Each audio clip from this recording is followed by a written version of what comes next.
Hello বন্ধুরা, আজকের এই ভিডিওটিতে আমি তোমাদের সঙ্গে আলোচনা করব বিখ্যাত ব্যক্তিদের সমাধিস্থল এই টপিকটি নিয়ে। তো এই টপিকটি থেকে বিভিন্ন কম্পিটিটিভ এক্সামে কোশ্চেন্স এসেই থাকে, কাজেই তোমরা ভিডিওটি প্রথম থেকে শেষ পর্যন্ত দেখবে। আর হ্যাঁ, এই প্রশ্নগুলির পিডিএফ যদি পেতে চাও তাহলে অবশ্যই আমাদের টেলিগ্রাম চ্যানেলে জয়েন হয়ে যাবে, যেটির লিঙ্ক এই ভিডিওর ডেসক্রিপশানে দেওয়া আছে। তো আজকের প্রথম প্রশ্ন হলো, মহাত্মা গান্ধীর সমাধিস্থল কী নামে পরিচিত? মহাত্মা গান্ধীর সমাধিস্থল কী নামে পরিচিত? তো এই কোশ্চেনটির সঠিক অ্যান্সারটি হবে অপশন বি, অর্থাৎ রাজঘাট। মহাত্মা গান্ধীর সমাধিস্থল রাজঘাট নামে পরিচিত। নেক্সট প্রশ্ন, ইন্দিরা গান্ধীর সমাধিস্থল কী নামে পরিচিত? ইন্দিরা গান্ধীর সমাধিস্থল কী নামে পরিচিত? তো ইন্দিরা গান্ধীর সমাধিস্থল শক্তি স্থল নামে পরিচিত। শক্তি স্থল নামে পরিচিত। নেক্সট দেখো, রাজীব গান্ধীর সমাধিস্থল কী নামে পরিচিত?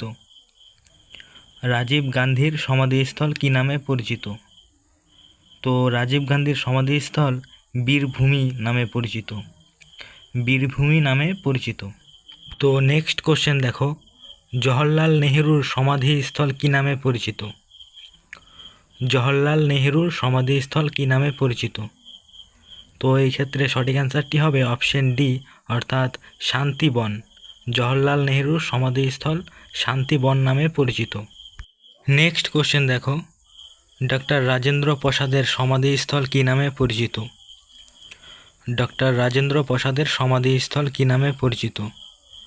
তো এক্ষেত্রে সঠিক অ্যান্সারটি হবে অপশন বি, অর্থাৎ মহাপ্রয়াণ ঘাট। তো নেক্সট কোশ্চেন দেখো, লাল বাহাদুর শাস্ত্রীর সমাধিস্থল কী নামে পরিচিত? লাল বাহাদুর শাস্ত্রীর সমাধিস্থল কী নামে পরিচিত? তো এক্ষেত্রে সঠিক অ্যান্সারটি হবে অপশন সি, অর্থাৎ বিজয় ঘাট। লাল বাহাদুর শাস্ত্রীর সমাধিস্থল বিজয় ঘাট নামে পরিচিত। নেক্সট প্রশ্ন দেখো, চরণ সিং এর সমাধিস্থল কী নামে পরিচিত? চরণ সিং এর সমাধিস্থল কী নামে পরিচিত? তো চরণ সিং এর সমাধিস্থল কিষান ঘাট নামে পরিচিত। কিষান ঘাট নামে পরিচিত। নেক্সট কোশ্চেন দেখো, জ্ঞানী জৈল সিং এর সমাধিস্থল কী নামে পরিচিত? জ্ঞানী জৈল সিং এর সমাধিস্থল কী নামে পরিচিত? তো এক্ষেত্রে সঠিক অ্যান্সারটি হবে অপশন সি, অর্থাৎ ঐকতা স্থল। ঐকতা স্থল। তো নেক্সট কোশ্চেন দেখো, বি আর আম্বেদকরের সমাধিস্থল কী নামে পরিচিত? বি আর আম্বেদকরের সমাধিস্থল কী নামে পরিচিত? তো এক্ষেত্রে সঠিক অ্যান্সারটি হবে অপশন ডি, অর্থাৎ চৈতন্য ভূমি। বি আর আম্বেদকরের সমাধিস্থল চৈতন্য ভূমি নামে পরিচিত। নেক্সট দেখো, জগজীবন রামের সমাধিস্থল কী নামে পরিচিত? জগজীবন রামের সমাধিস্থল কী নামে পরিচিত? তো এক্ষেত্রে সঠিক অ্যান্সারটি হবে অপশন এ, অর্থাৎ সমতা স্থল। তো নেক্সট কোশ্চেন দেখো, মোরারজি দেশাই এর সমাধিস্থল কী নামে পরিচিত? মোরারজি দেশাই এর সমাধিস্থল কী নামে পরিচিত? তো এক্ষেত্রে সঠিক অ্যান্সারটি হবে অপশন ডি, অর্থাৎ নারায়ণ ঘাট। নারায়ণ ঘাট নামে পরিচিত। তো নেক্সট দেখো, গুলজারিলাল নন্দের সমাধিস্থল কী নামে পরিচিত?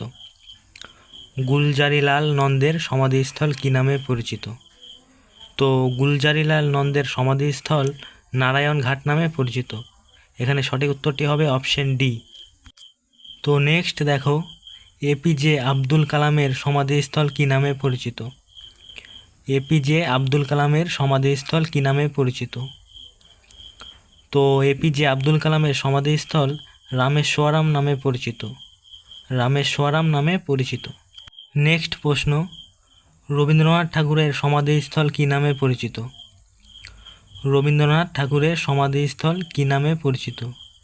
তো এক্ষেত্রে সঠিক অ্যান্সারটি হবে অপশন বি, অর্থাৎ নিমতলা ঘাট। রবীন্দ্রনাথ ঠাকুরের সমাধিস্থল নিমতলা ঘাট নামে পরিচিত। তো নেক্সট কোশ্চেন দেখো, অটল বিহারী বাজপেয়ীর সমাধিস্থল কী নামে পরিচিত? অটল বিহারী বাজপেয়ীর সমাধিস্থল কী নামে পরিচিত? তো এক্ষেত্রে সঠিক অ্যান্সারটি হবে অপশন ডি, অর্থাৎ স্মৃতিস্থল। স্মৃতিস্থল। তো নেক্সট দেখো, বাবরের সমাধিস্থল কোথায় অবস্থিত? বাবরের সমাধিস্থল কোথায় অবস্থিত? তো এক্ষেত্রে সঠিক অ্যান্সারটি হবে অপশন সি, অর্থাৎ কাবুলে অবস্থিত। তো নেক্সট কোশ্চেন দেখো, মমতাজের সমাধিস্থল কোথায় অবস্থিত? মমতাজ এর সমাধিস্থল কোথায় অবস্থিত? তো এক্ষেত্রে সঠিক অ্যান্সারটি হবে অপশন ডি, অর্থাৎ তাজমহলে অবস্থিত। তাজমহলে মমতাজের সমাধিস্থল অবস্থিত। তো নেক্সট দেখো, জাহাঙ্গীরের সমাধিস্থল কোথায় অবস্থিত? জাহাঙ্গীরের সমাধিস্থল কোথায় অবস্থিত? তো জাহাঙ্গীরের সমাধিস্থল লাহোরে অবস্থিত। এখানে সঠিক অ্যান্সারটি হবে অপশন সি। নেক্সট দেখো, শের শাহের সমাধিস্থল কোথায় অবস্থিত? শের শাহের সমাধিস্থল কোথায় অবস্থিত? তো শের শাহের সমাধিস্থল সাসারামে অবস্থিত, অর্থাৎ এখানে সঠিক অ্যান্সারটি হবে অপশন এ, সাসারাম। তো নেক্সট কোশ্চেন দেখো, হুমায়ুনের সমাধিস্থল কোথায় অবস্থিত? হুমায়ুনের সমাধিস্থল কোথায় অবস্থিত? তো এক্ষেত্রে সঠিক অ্যান্সারটি হবে অপশন ডি, অর্থাৎ দিল্লিতে অবস্থিত। দিল্লিতে হুমায়ুনের সমাধিস্থল অবস্থিত। তো বন্ধুরা, আজকের ভিডিও এখানেই শেষ করলাম। ভিডিওটি ভালো লাগলে অবশ্যই একটি লাইক করবে এবং চ্যানেলে নতুন হয়ে থাকলে চ্যানেলটি সাবস্ক্রাইব করে রাখবে।